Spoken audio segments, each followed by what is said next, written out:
In fact, I've just finished writing a paper, which I'll be publishing imminently, arguing again, because I've raised this point many times in the past, that free trade theory itself is flawed. Let's take the founders of it: Adam Smith, David Ricardo.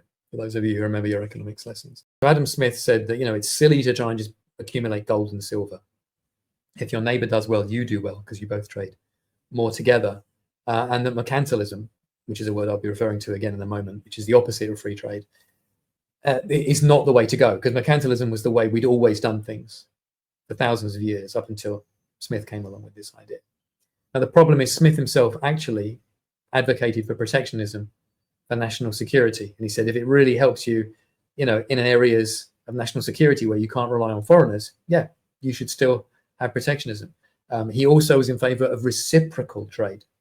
He openly said, if you slash your tariffs and someone doesn't slash theirs, well, maybe you should put yours back up again. So people don't like to report that about him, but he did argue those completely. And then if we move at the same time to Ricardo with comparative advantage, which is you make one thing and specialize in that, I make another thing and specialize in that, and then we just trade them together. That works mathematically, that works logically. The problem is Ricardo himself said it only works if you don't have mobile international capital, so that you can take all your money and all your technology from one country and move it to another. Because if you can, you'll just make everything in the cheapest country, and then everything doesn't clear. And so you have to ask yourself, if we live in a genuine Ricardian Smith world, you have to have no national security issues and trust everybody. Well, that's not true. And from a Ricardian perspective, whenever you look at the trade between two different countries, with the exception of someone like Saudi Arabia, which obviously is going to have loads and loads of oil coming out of the ground, etc., most people shouldn't run a trade surplus or a trade deficit. On average, you should have balanced trade, because you're producing X, they're producing Y, and in some combination, you just exchange them. Not bilaterally, but as a complex mix. That never happens. And it doesn't happen because some economies, and China is absolutely king of them, but there are plenty of others, Japan, South Korea, Germany, they all make sure that they suppress domestic demand one way or another, so that their economy grows on the back of exports, so that they run a trade surplus and the other countries must run a trade deficit. And that's mercantilism in various different forms.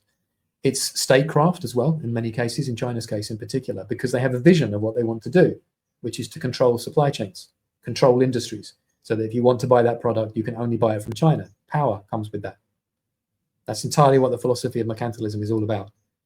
And so I've been arguing for years that when people realize that, they would move away from free trade, which is exactly what's happening.